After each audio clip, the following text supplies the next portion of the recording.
Spector, welcome to An Actor Despairs. How you doing? I'm good, man. Thanks for having me. It means so much for you being here, man. Like, I talked about this with Shea Wiggum and Kathleen Turner when they were on the show. And, there's a lot of room for acting that has, personality. Like, there's certain, I won't name them, but actors that just make a living at playing personalities. And you can do that in this business. But then there's the really rare actors that there's so much power and there's so much existence behind their eyes. And you're one of those actors that, I remember when I first saw you in How to Make It in America, of all things. Yeah, wow. I was just there was just so much life behind your voice. And then when I watched you in Boardwalk Empire is Frank Capone and continue in The Drop and other films and Incognito with Nick Payne's one of my favorite writers. Yeah, he's fantastic. Man, you're an incredible actor. Oh, in your roles, I really mean this with sincerity. No one could have played that the way you did. And you really brought such truth to those characters. And I've been such a big fan of watching your career blossom. And thank you. I'm not blowing smoke up your ass. No, that feels so nice to hear. Thank you so much. I appreciate it. So I appreciate all your work. But before we dig into the work, I like to start at the beginning. You grew up in California? I did. I grew up in Northern California. Yeah, I grew up in a little town called Guerneville in Sonoma County. Nice. Is that Russian River Valley? That is Russian River, yeah. Nice. Yeah. I got you a Russian River Pinot Noir. Yeah, look at you. I didn't even know. Amazing. Yeah, that's awesome. How was that? It was fantastic. It's one of honestly the most beautiful places on the planet. Oh wow! Which if you've never spent time there, I just highly recommend you go and hang out for a while. It's also the river is like, at least when I was growing up there, kind of Napa's or even like East Sonoma County is kind of like funkier cousin. Yeah. And it's cool. It's a fucking weird place. Yeah. It's sort of like the river was like where, like in the late 70s, I think a lot of bikers moved, kind of came there. It's kind of like had a weird outlaw paradise. A lot of hippies came there, like after they came down from the communes. It was like, when I was growing up there, it was a big gay resort town. It was like one of the few rural places that was very gay friendly because it was kind of like, close to San Fran. Whatever. Yeah, exactly. Close to San Fran, like a place you could go.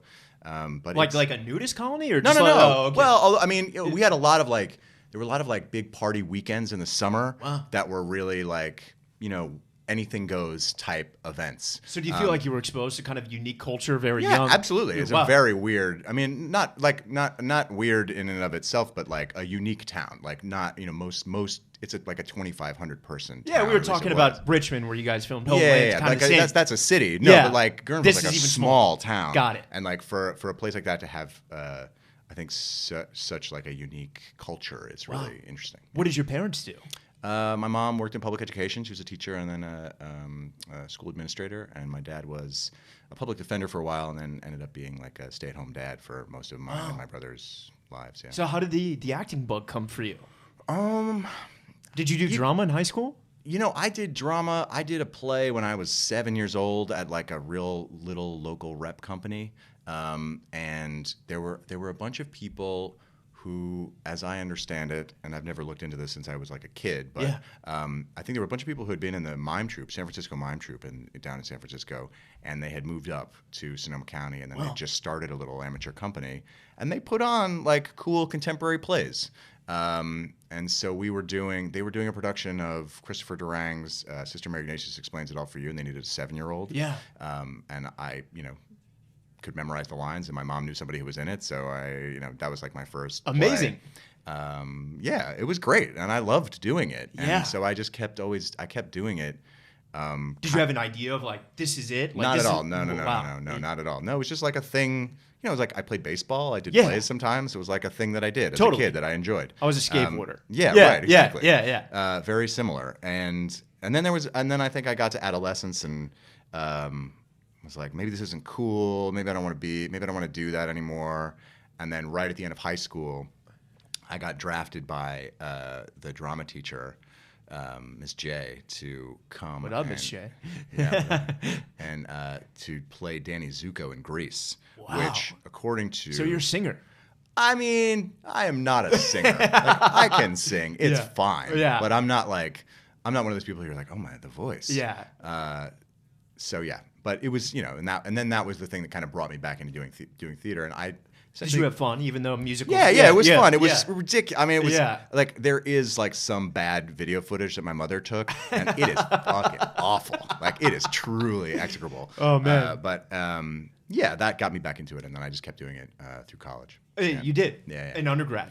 I went to undergraduate, went to Reed College in Portland, Oregon, kept doing it, and again, That's a just cool always scene in like, Portland. yeah, great. Yeah. I mean, I think when I was very much like I was into the campus scene in at Reed. I wasn't like I wasn't. There were a lot of really cool like punk rock kids who were like out in Portland enjoying the city. Yeah. And I was like, I can get all the drugs that I want to get on campus. Yeah, why? There are basically no cops here. Yeah. Like, I'm not leaving. I spent a lot of time in that Hawthorne area. That's such a cool. Yeah. Yeah. Really Totally cool area. rad. Yeah. You know, Portland's amazing. And then so there, is that when you feel locked in, like this is what I'm going to do with my life? No, I think I was still. I mean, I honestly went to college being like, don't major in theater, do something academically serious. Yeah. And then I absolutely buckled and did major in theater, and you know, it was still. I majored in theater in a relatively academically serious way, but not. But yeah, it's still. I don't know. It just has always been. That was my sort of effort to try to like do something else. Yeah. And it just didn't work. I just sort of kept drifting back, and you know, like most kids are in the library at that school, and I was, you know, in the theater doing plays and rehearsing. Was it like conservatory? Were you in there? No, not at all. Okay. It was a very sort of self-directed theater program. Wow. But if you were doing plays, you know, every semester, you kind of couldn't be as like academically serious as a lot of the kids at that school are. So that sort of established my destiny to some degree, I guess. Wow. Just And so then when you graduated, did you go back to California or did you stay? Because I did.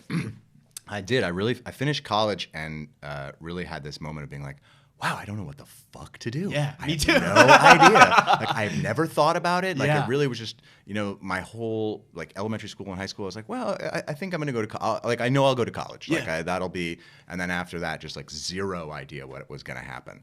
And basically, the only thing that I had consistently done was, like, be in plays. Wow. So theater's your home. That's where you got your roots. yeah, for sure. And I sort of took a year after college, and during that time, an old friend of my dad's was like, in a relatively amateur way, producing an indie film in Ashland, Oregon, and. Not like Gus Van Sant or No. Okay. Like a guy who had another career his whole life and had like saved up some money and Nice. had always wanted to tell this one story and was like casting it around, and you know, and they somehow this got to my dad that they needed like somebody my age and whatever, and so I ended up doing this movie, and like it's truly. I don't know. What's it called? I am not going to tell you. No, it's called Raspberry Heaven, and it is like I'm god awful in it. Like truly, like if you watched it, you would be like, this is not a person who should pursue this. And you know, I just didn't. I'd never done any on-camera work before. I had no idea what it was, and because they don't. I guess in other schools that aren't in New York, that's not something they cover. No, not at all. Not at all. And Reed was in like the theater program was in no way like a professional preparatory Like a Tisch school. or a Not at Juilliard. all. Yeah, No, it was yeah. like, you know, you read a lot of plays, you do a lot of plays, but there was no sense that this was gearing you up to be ready to pursue, you know, be a professional. Okay. At least, I mean, you know, maybe there was some of that, but not to the extent that you'd have like audition classes Or a showcase, or, and like anything Gersh like would that. come. No. Yeah. So yeah, I was utterly at sea, but I did get in the union. And SAG? Yeah. Wow. As a result, I had to join. So so at that point, I was like, well, I've got my union card. Yeah. And I don't know what the fuck I'm doing. I should go to school. So I applied to ACT, San Francisco's Love ACT. MFA program, and miraculously got in. And Did you have to do the two pieces, classical, contemporary? Exactly. Wow. Yeah. How was the classical one for you? Did that go well? I guess. Yeah. I mean, it went well enough. Like, Yeah. I think I did. I think I did a piece from Richard II. Is that what I did? I think that's what I did, and I tried to do some material from that show again during the MFA program. They were like, you're not a Richard II. And I was like, Jesus, all right. I thought I was. All right, fine. Fuck you. Yeah, fuck you. But yeah, it was And then I went to that. Then I did that program, and it was great for me. Honestly, it's nice to just like to be able to take that amount of time and do nothing but think about acting. Yeah. Is a real luxury, and it was really. Did you intentionally stay West Coast to be close to family? Yeah, I was in a relationship that at that point that she was going to be on the West Coast, and we had done like a long-term relationship. So you didn't do the all through Juilliard, college. Yale, NYU? No, I didn't even audition to those places. And Well- and when I got into ACT, I was like, well, shit, I guess I should have auditioned to for some other schools. But I really didn't think I was going to get in. I don't know. Yeah. It was all good. It was like it was the right place for me. I loved the people I went to school with. So it was a great experience there. Yeah. I mean, it's like it fucks your brain up just thinking about yourself that much and like looking at yourself that much. Self-awareness is just actors, we're just cursed with so much. And like self-consciousness. Yeah. Like, you just feel like you're, it's like I don't know. It's like they break you to make you. I just watched, Yeah. and literally, like, Yeah. it's like if you were doing you're doing the Indy 500 or something like that, and you pull over into the pit, yeah. and they like take they take the whole fucking car apart. Yeah. Like it feels like that's where you are when you're in an MFA program. 'Cause Totally. the car's totally in pieces. The car does not run. Yeah. Like any acting that you do during that period, I'm sure is just ghastly because you're so self-conscious and you're trying to like watch and learn from your own process. You're trying to develop a process. At ACT, do you work in conjunction with like MFA playwrights that you're doing original pieces? No, Okay. that is one of the downsides of that program. Is Okay. they don't have like people I know who've gone to Yale or gone to NYU. They've gone to these other programs where they have all those other things running concurrently. Yeah. You do basically have a generation of theater artists all training together, which is cool. Totally. And that is the one thing about that program that I feel like is. You get to New York and like, wow, everybody else knows everybody already. What the fuck? But that's what it is. It's if you're not on the East Coast, then you're not at that sort of epicenter. But otherwise, After you graduated, what made you decide not to go to LA and stay in California? I mean, if you grew up in the North Bay, you just grew up wanted fucking out. hating LA. Yeah. Is the truth, actually. Yeah. I just never liked it there. Yeah, I don't like the me either. light. I don't like traffic. Yeah. I don't know. I had a bad impression because all I knew. I have some family in that live in the Valley in LA, and so that was all I knew. Yeah. And so I was like, LA is just like a strip mall kind Yeah, of place. it's all it is. And it isn't. There's obviously Well, much yeah, more yeah, Los but Angeles than it's- that. it's nine the cities experience combed that into one. Yeah. Yeah. It's sort of like London in that way. But Yeah. anyway, it's like I had the experience that I had of LA made me not really want to go there. I also felt I graduated from my MFA program when I was 26, and I kind of like looked at my face and I had this feeling nobody's going to cast me until I was older. Like I didn't look like, but when they were casting guys in your 20s, these were guys with like pretty faces. Yeah, at that time. I'm struggling with the same thing. I'm 29. And I never had that. Yeah. I never was like I don't know. I'm not trying to be like unnecessarily self-deprecating, but I didn't look like that sort of Cillian pretty Murphy. boy. Yeah. And I felt like that's when you want like 20s dreamboats. That's what you're looking for. Yeah. Anyway, so I just You're a was good-looking guy, though. Thanks. Yeah. No, thanks. Yeah. I mean, people. I'm paid to like be on camera, so it's fine. There's no it's not grotesque. Or at least not as much as I think it is. But it's not. I just had the sense that I was going to kind of grow into my face a little bit. Yeah. And honestly, like my dream as an actor was always a theater dream. It wasn't. I grew up. I had hippie parents. I grew up without television. Like we watched movies, but movies felt like another planet to me. It was like people who make movies are like that did not seem like a place that I could get to. Yeah, it kind of feels like billionaires in a way. It's like that 0.01% of like, wow, you know. And I had it just seemed, I don't know. Like the idea of going to Los Angeles seemed absurd. So did they bring New York reps to ACT for you guys? We did a showcase in New York. Oh, okay, cool. And I did end up getting an agent at that point. And so, I got to audition. I got to. How was that? When he came here, Not was that really. rough? Were you doing the co-star, guest star, or were they mainly throwing you kind of? No, I didn't. Man, I didn't like get. I don't think I got like a TV audition for for ages. I was auditioning for like regional stuff, like regional repertory plays. theaters, regional plays, mostly out of town. I mean, I didn't have an audition. I think for 3 years that actually was in the city. Wow. But I came to New York in 2006.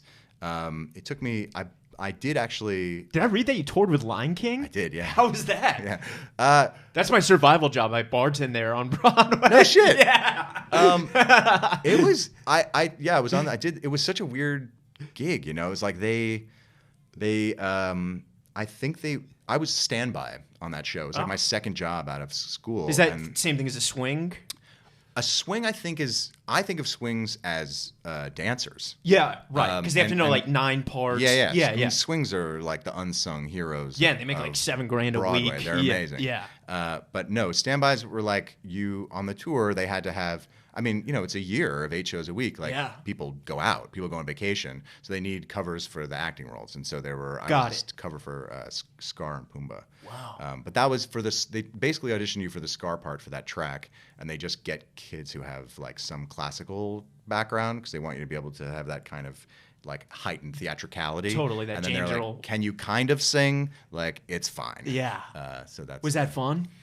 Yeah, it was fun for the first. It was so alien to me, and Yeah. it was really, you know, the great thing about that tour, at least then, was that you would go and sit down in cities for 4 to 6 weeks. Yeah. So it wasn't you really got to be in a new place, and this was 2007, 2008. So it was basically right as the crash was happening, and we were doing these tours of like B market cities, formerly industrial northeastern cities, essentially. Wow.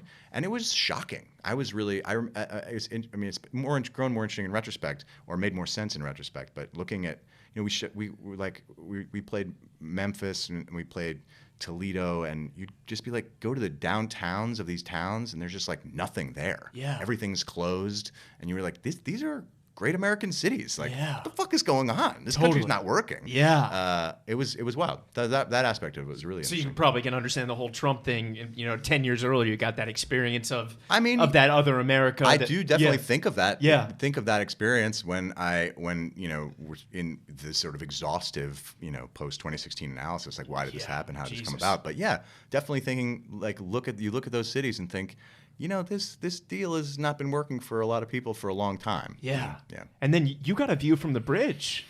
Yeah. So that was like I don't know. It was a spectacularly lucky thing. I got a 2-part walk-on understudy job on that show, 2-line walk-on understudy part on that show.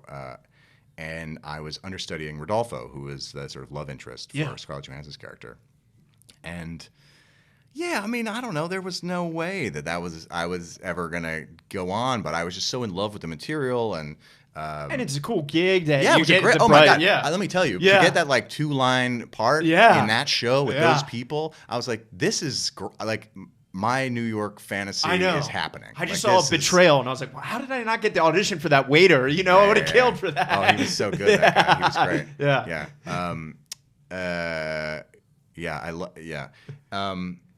But yeah, so and then the guy I was covering got hurt in the show, and I think about a week into previews, and so they called me and said, you got to go on.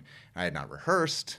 I had like basically met Scarlett in passing in a rehearsal. Yeah. And it was like, okay, you're going to go on tonight. Playing. Did you have the lines? I did. Yeah. I had been like obsessively working on the role on the off chance that something happened, and I really didn't. And also just because I liked it so much, I really loved the part. And so I got to go on.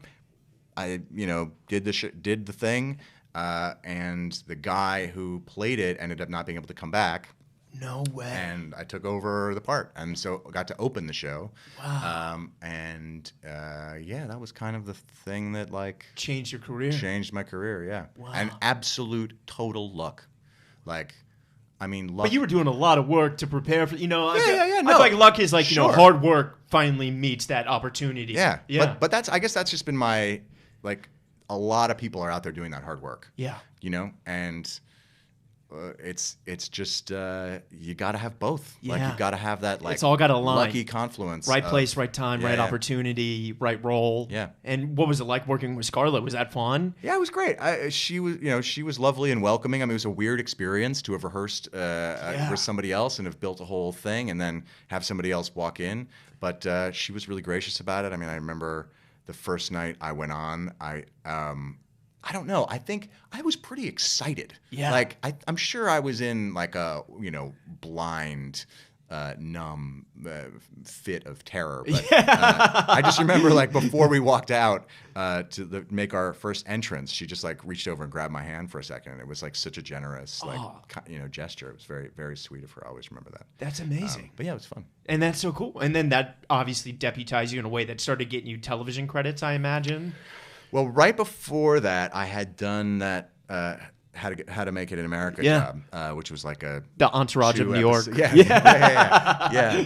I think it was like HBO's first attempt. Like I think HBO's just like they're very smart about the zeitgeist. Yeah. It's like that was kind of their rough draft at Girls. Yeah, like totally. It was some effort to make and like fashion was a thing at the time. Now it's so big, but Right. that was like when it was seeding into the proletariat culture, like Right. Supreme and Totally. Yeah. Absolutely. Yeah. And also, but it was and it was it was a cool show. Is that like there's so I continued to meet. I mean, I only worked on that show a little bit, but I continued to meet people who worked on it and who just were really passionate about it. Like I think people had a really good time making that show. Yeah.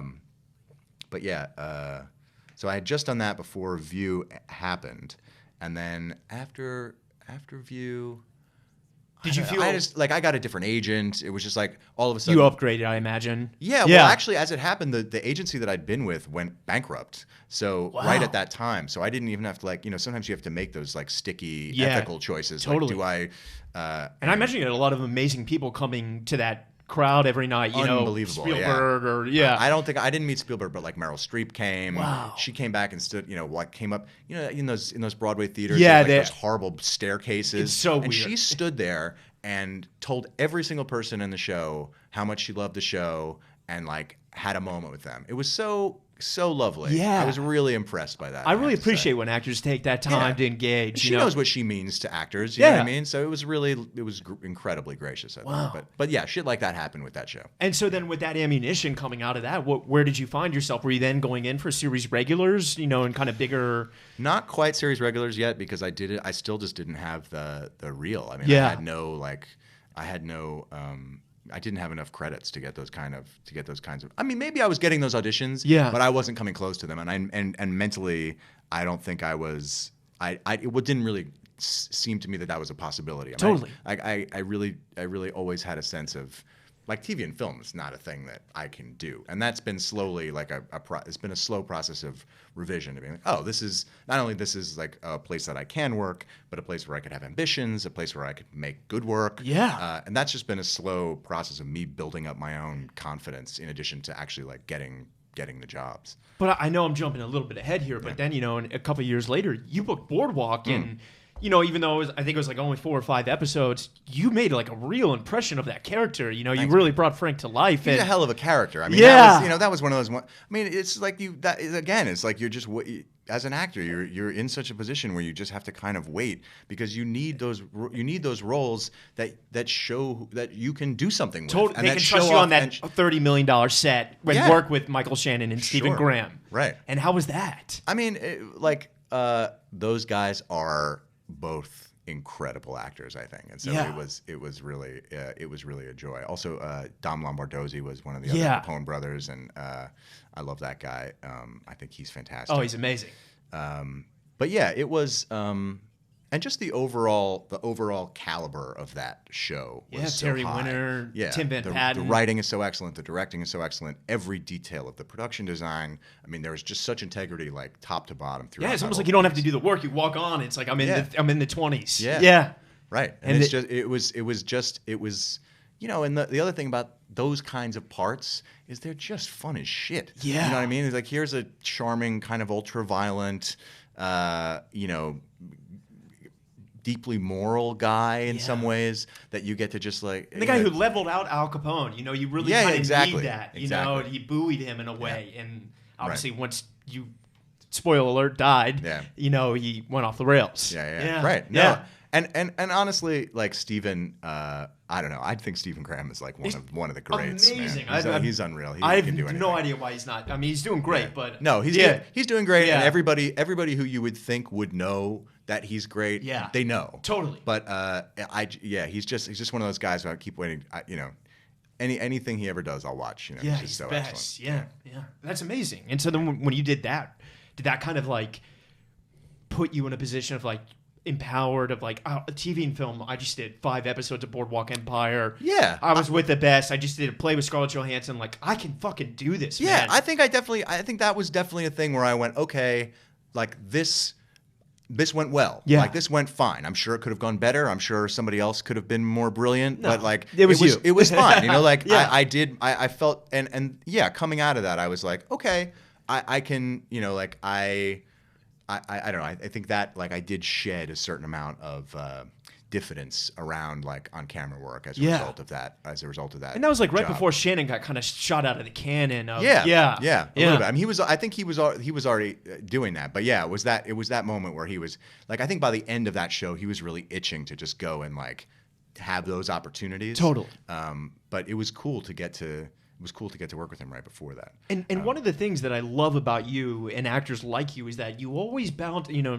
A lot of people could have come off Boardwalk Empire and been like, whoever your agent is, only send me TV film. I only want to be doing this. But you keep doing theater, and I respect that, and I love that so much. And that's something I want for myself. And balancing that is, because a lot of actors, they just don't decide to do that anymore because it doesn't pay as well, and you can make $20 million doing a shitty movie. You know what I mean? And that's the business. Yeah. And is that something that's always been imperative to you to go back to the theater? Yeah, I mean, it's it definitely is. And I say that, and it's now been 2 years since I've done a play, and I'm starting to feel like I'm like letting my family down or something like that.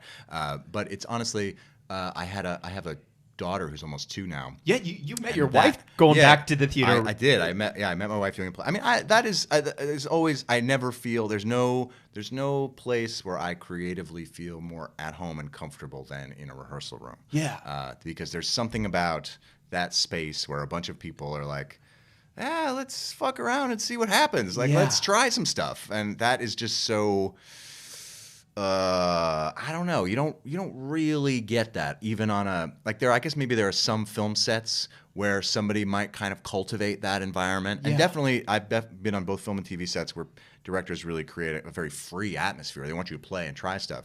But in a rehearsal room, like you can really do something that's bad and it's fine. Yeah. It just evaporates Totally. and you go on. Like you can and that's really, I don't know. I just love that. And I love the sense of ensemble, and I love the way that we're all there, like with a kind of ethic of serving this playwright's vision, and I just love sort of being defined by language in that way. I don't know. There's a lot about it that I'll just never let go of, just as a matter of it's what I love. And getting married, that's such a monumental life thing. How was that impacting? Like did that just feel surreal all of a sudden to connect with someone in that way? And I mean, I don't know. I definitely was not anybody. I was not like looking to be married. It's always when it happens, and I don't know. I guess like once that became a real thing, it was just like I am somebody who's had an enormous amount of doubt about everything that I experience, every person I've ever been with. Every sort of version of myself that I've like gone through, and this was just something where I went, this is what we're doing, and I really had a lot of, just had a lot of faith in that we should be married, that we should be together, totally, I don't know it. It's obviously very beautiful because here we are 6-7 years later. Well, not quite that, but it's great. It's I mean it's.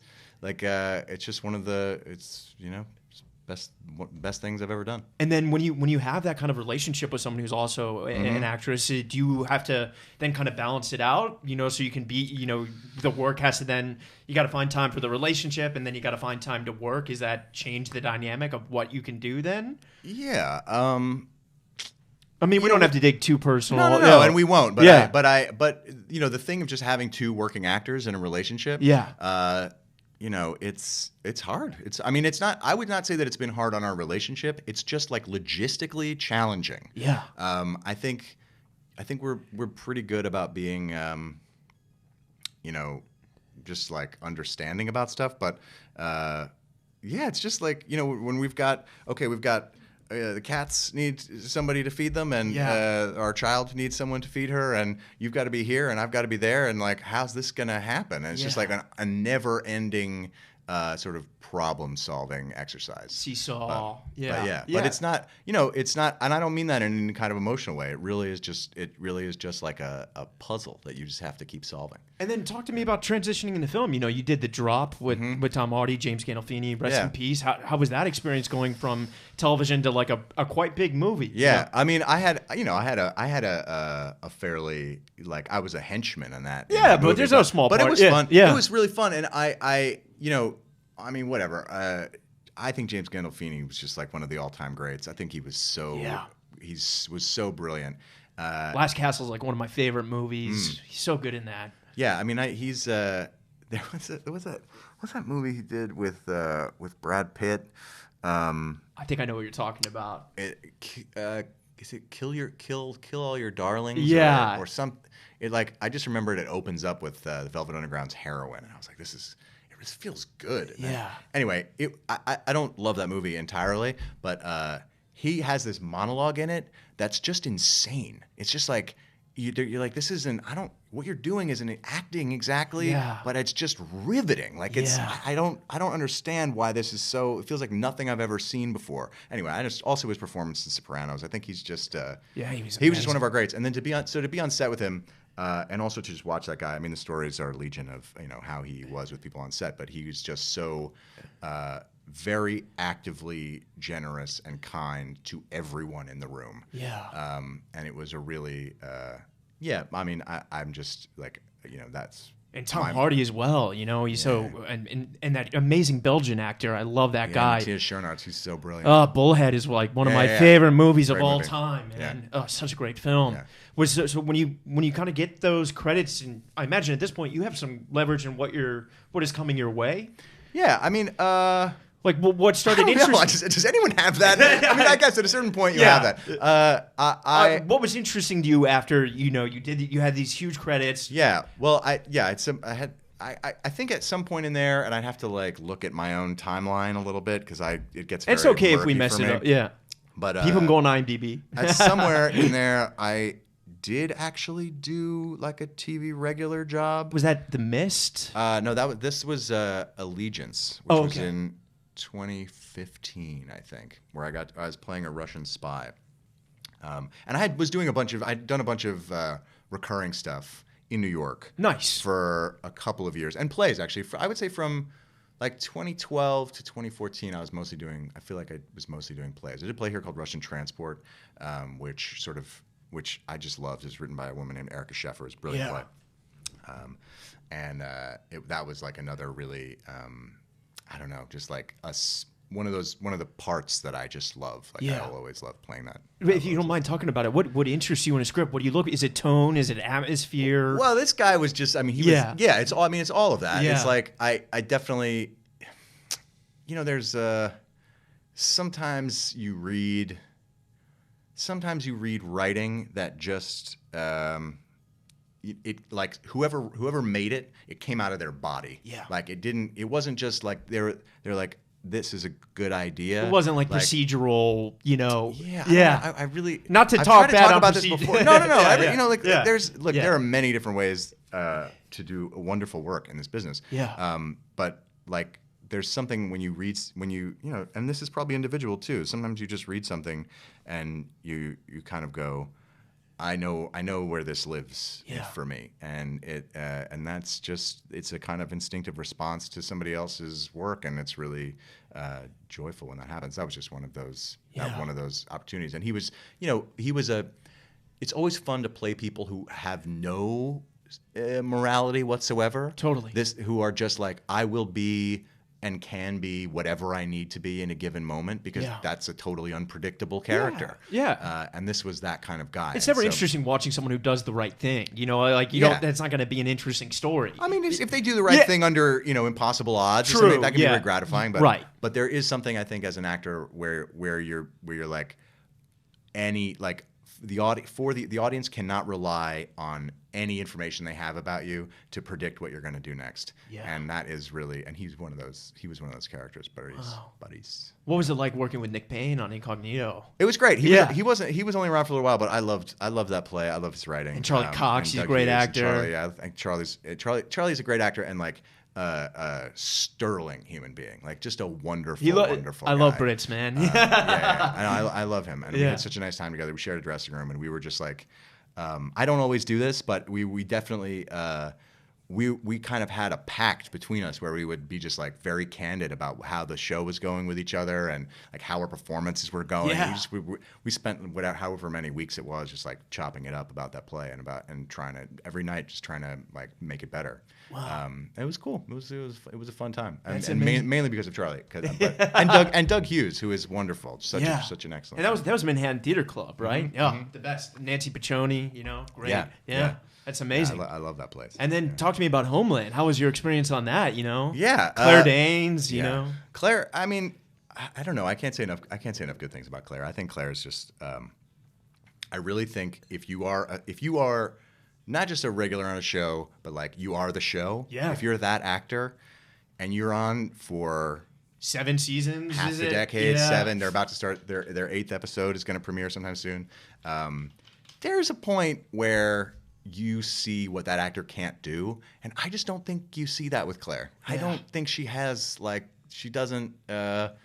she doesn't really have like limits. Yeah. I don't know. Maybe. No, I totally agree. But I think she's amazing, and she was just lovely to work with. Yeah, you guys had amazing chemistry. It was so fun and such a cool character, that arc, And I come up from Richmond, so it was so cool watching that in the show. Right. I wonder though, could you see where we were? Because there were every times, time. Yeah, you're like, I knew it. That is not Washington D.C.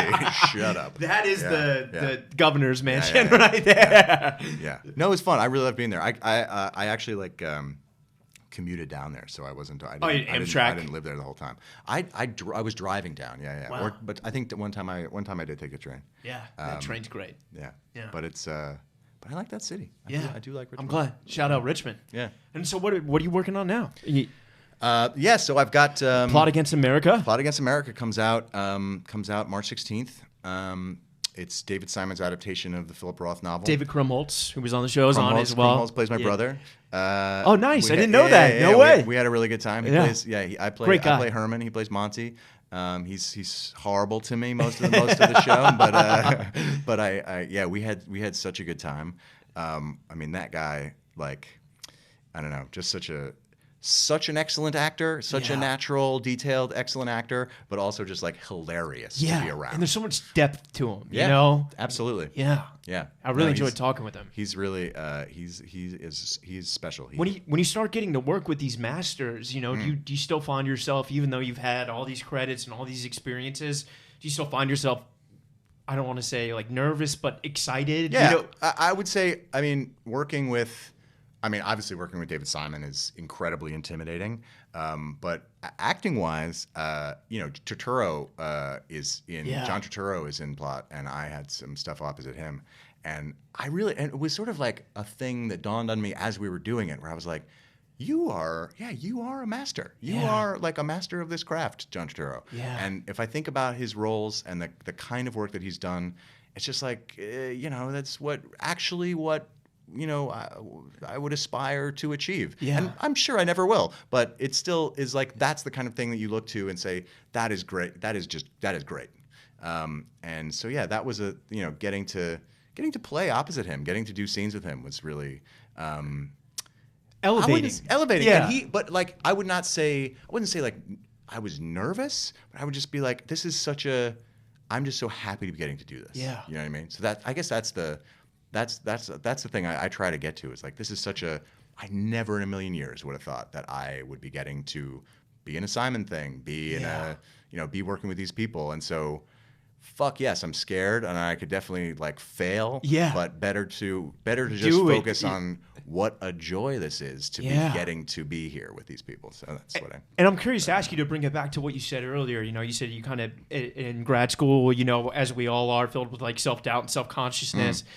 one of the things that I always talk to actors about that on this podcast and musicians when I have them is like for musicians it's tone, for actor it's like finding your voice. At what point in your career do you feel like you kind of started to find your voice? Yeah, I think I'm still doing that. I mean, I think I don't know. It's like what there's somebody's line and I forget exactly whose, but it's just like you got to play a long time before you can sound like yourself. And about music, and I think that is really true. And I think some people.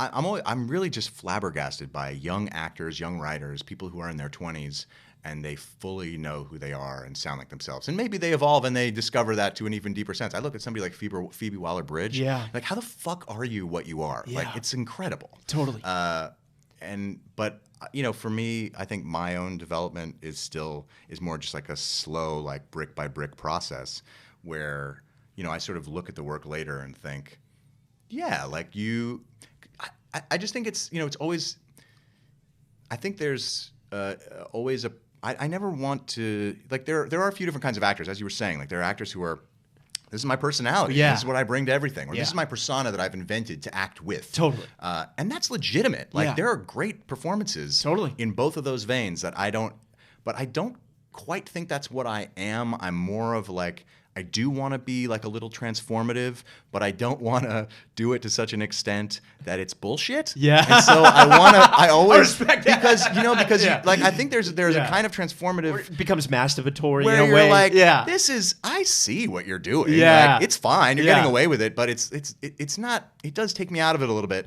And so I think there is that way, there is like always this struggle to find that balance of like, I'm living in this character, but I'm also revealing something of myself. My voice is coming through somehow. Yeah. And the sort of combination of those two things is making something that is like truthful on multiple levels. Truthful in the sense of, the character's life is being fully embodied, but also something that I need to say. Yeah. Maybe totally totally instinctive or whatever is happening, is coming through. And I think if both of those things are happening simultaneously, then the performance is going to matter. It's going to matter to me. It's going to matter to the audience, whatever. And so I think that's what I'm striving for. Yeah, well, you're achieving it, man. Thanks. Yeah, you're That's really nice. inspiring to watch you work. It's so graceful, and so present, and it's just so much behind your eyes, man. You can just see the experience, and I'm sure there's so many wild stories we'll have to talk about sometime off here. But I'm curious, because a lot of actors that I'm on the audition trenches myself. That postgraduate transition, even if you're at an undergraduate institution, it's so rough. What would you say for those actors listening, about the grad school thing? Do you think that's something that is really, worth for a lot of actors doing? Or, I mean, I know that can really depend on a case-by-case basis. Yeah, it is, I think, case-by-case. I mean, I don't know. It's... it was good for me because I don't think... there are practical hurdles that, like, if you haven't gone, the great thing about the institution I went through, I got my equity card because that theater is associated with an equity theater, and I got an agent because of the showcase and the way that they created that. They sort of set up that process. Totally. And if those two things hadn't happened, then I would have gotten to New York and I don't know what the fuck to do. I don't know how to I don't know. I mean, maybe I would have found a totally different path and maybe it would have been better. But for somebody like me, I think I would have felt really hamstrung by those obstacles. And so in addition to everything I learned in grad school, because I really benefited from that kind of institutional structure, from that kind of process that picked me up at one point and dropped me off in a much closer to being a viable professional. Yeah. That was really helpful. If you're somebody who can kind of hustle and make your own way, and you don't need those kind of that kind of assistance, then fucking great. Do it without it. It's expensive, and I also think not great for everyone's talent. Some people it helps you flourish, and some people maybe it saws some edges off. Great writers, but are great actors. Yeah, totally. I don't know. It's really, it also depends. Do you want to do plays? Do you want to do classical work, or do you want to go be on TV? Yeah. And I don't know. I do think everybody benefits from some exposure to the sort of the classical repertoire. For sure. I do actually think that you get a more expansive sense and of on the yourself. Elizabethan text, that's why these Sure. British actors are coming over here and just stealing our work left and Yeah. right, because they study Yeah. that since there's no small choice in Shakespeare. You Yeah, know what yeah, I yeah. mean? And Yeah. and in contemporary, you can really tame it down, but Yeah. it's just like doing that. I wish I would have been doing it from a younger age. Yeah. And more exposed to it. Yeah. No, and I think the Brits, like I don't know, they're not precious about that shit in the same Yeah. way that we are. Like we're like, oh, Shakespeare. Yeah. He's some lofty thing. But I know. they do it so much, it's much more prosaic to them. And so I think they I don't know, they kind of own it a little bit more. And I mean, maybe they rightly should. It's truly Yeah. their culture. But Totally. Well, 2 final questions. What's inspiring you right now? Music, film, TV? Like what's been inspiring? I mean, I know you just mentioned Phoebe Waller-Bridge, but yeah. No, I mean, yeah, I think she's brilliant. I think I love Succession. I love Jeremy Strong. He's yeah, great. Yeah. Matthew McFadden too on that Oh, show. yeah. And Sarah what the fuck is her last name? His Sarah I know who you're talking. Yeah. Brutal. Yeah. But yeah, I mean, I would say the thing that's honestly like most inspiring to me right now is like this primary right now, because I actually feel like we've been mired in such shit for so long, and I'm actually looking at what's going on, and I'm like, whatever, knock wood, fingers crossed, fucking don't say anything, but like, a guy who actually wants good things for everybody in this country might actually be the Democratic nominee for president. Yeah. And I'm very excited about that. That's great. I Yeah. think that's pretty fucking awesome. It's been a long time. Yeah, I'm glad you're optimistic about it, because yeah. I found myself in today with the witnesses not being called. I'm just like so. No, that shit's disgusting. I mean, it's like. I have to say I've not been I try to not like follow the Trump spectacle too much. Yeah. Because it just feels like. Is staying in New York lot important of to you? it is a Because I foregone mean, I know you conclusion. have a wife who's a Brit. Have you thought about doing that, or do you already split time? No, we're here. Yeah. Oh, yeah, we're okay. here. We're here. I mean, we both work here. Yeah. So we'd like if we tried to be there. I don't know.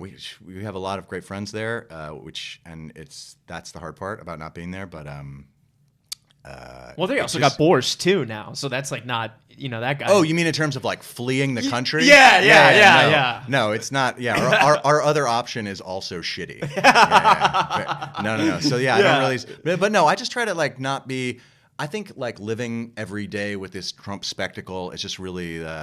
It's really demoralizing, and I can't pretend to be surprised by the fact that the whole fucking Republican Party is going to do whatever this guy needs it to do. So it's Mitch McConnell has them all in lockstep. They're gonna ride over the cliff with this motherfucker. So it is what it is. Like it is. Yes, absolutely. What's going on in the impeachment trial is insane. Yeah. Like you're gonna stand up there and say we don't want to hear witnesses. We don't want to hear evidence. I mean that's just ridiculous. It's gonna be an insane. But anyway. In the world where we can actually affect some positive change, somebody who actually does want the best for all Americans is like working his way through the primaries, and that is just where my like head and heart are at right now. That's just, amazing. Like, hoping that's I trying to help appreciate make that the happen. optimism. Yeah. No, And I think it's real. It's good to have that, because it's easy to get disillusioned so much by the media and the news and just the constant flow of information. Yeah. But I love that. That's really beautiful. And what else is next for you? Any chance of returning to the theater anytime soon? Man, I mean, I like I said, I've got this job, this Gilded Age job that starts soon, and that'll carry me through next fall. And at that point, maybe, yeah, I would. Cool. That would be the next chance. And if I would love to go back. It's just like I said, it's the ongoing logistical puzzle of having another career to balance. And sometimes, it's also the way. I never want my kid to be like missing both of her parents. Right. Like there may be like very short. I mean, I have no. People have to do what they have to do. But I'm like hoping that we don't have to do that. Yeah. So that's also a factor. That's amazing. So we'll see. Well, Morgan Spector, it was such an honor speaking with you, man. Oh, I'm man, so it's such a excited for pleasure. all of it. Thank you very much. You're so amazing and so talented, and Thanks, man. man, the best is yet to come. I know it. Thank you. All right, It was so rock and roll, kind of brother. you. Thanks, man.